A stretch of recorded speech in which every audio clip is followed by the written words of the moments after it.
I was a bedwetter. Yeah. I went to bed way too long. I went to bed till I was 14 years old. Yeah. And I didn't know what to do about it. My mom tried to help me. My dad, I don't even think, he wasn't that kind of dad. He wasn't like going to doctor's appointments with me. He was just like, Sue, this one smells weird. Put him in the back. My mom took me to a doctor when I was around 8 years old to try to figure out why I was wet in the bed. And the doctor told me to suck in my belly. It'll help make my pelvic floor stronger. And then maybe my bladder will be able to hold my pee through the night. So basically, a doctor told me at 8 years old, like, I don't know how to deal with this. Do some Kegels. See what happens. And I still wet the bed, but boy, is my pussy tight.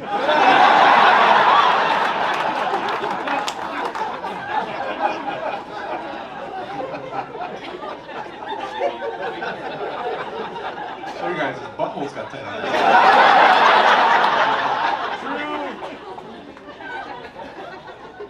My mom's solution was to, because I was a small kid, she's just like, wear diapers. So that's what I did. When I went to bed, I had to wear a diaper to bed. And that was horrible.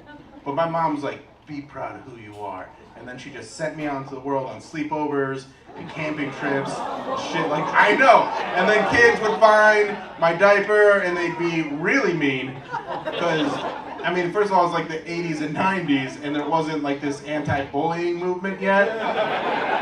And there's still no advocate for bedwetters. Like, that's still like a thing. Like, if you piss your pants or you piss your bed in 2023 as a kid, people are still making fun of you. Like, there's no flag or hashtag for bedwetters. Like, it'd be nice. And you know what the flag would look like? White sheet, yellow spot.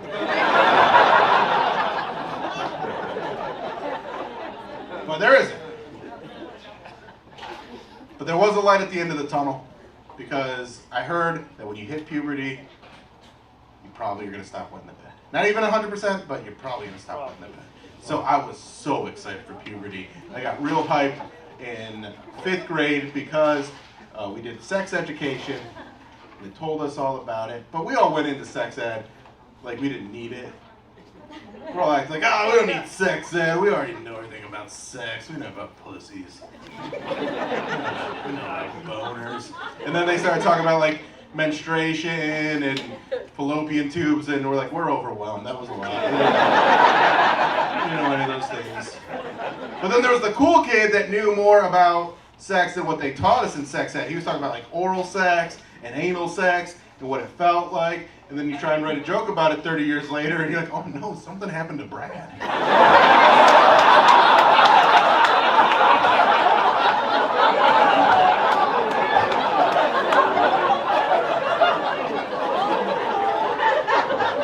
We all thought he was trying to be cool and bragging and stuff. Turns out it was just a cry for help.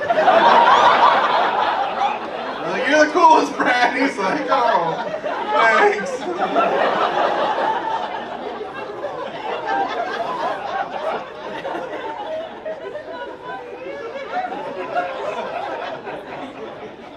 But I was excited. I'm like, oh, puberty is starting soon. And then everybody else started going through puberty, and I didn't hit puberty until I was 14 years old, and I finally had like a week where I didn't wet the bed. And I was like, I'm there. And I was feeling confident. So confident that I stopped wearing diapers. None of you guys have ever had a moment like that where you're so confident. Because no, if you're a human that decides on your own that you don't need diapers anymore, you feel really good. None of you guys got to make that decision for yourself. I did. I can't explain to you that confidence, but it felt great. So I had a week where I didn't wet the bed. Then we went on a little vacation. I stayed in a hotel and slept on a pull-out couch and peed all the way through that pull-out couch. Like those little thin mattresses, I soaked it. It was dripping through. And I only tell you that not to gross you out, but because my mom saw it and she's like, Billy, why didn't you wear your diaper? I said, don't worry about it, Mom. I've gone through puberty. That's not pee. And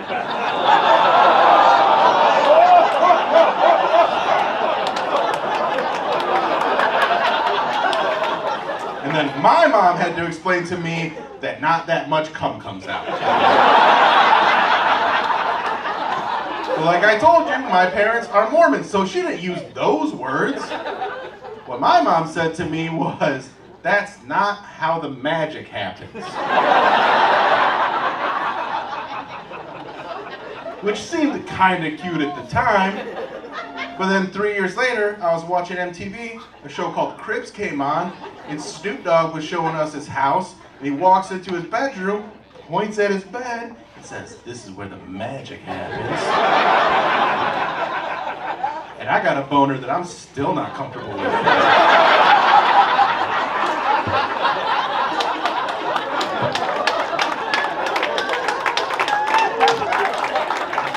Thank you, guys.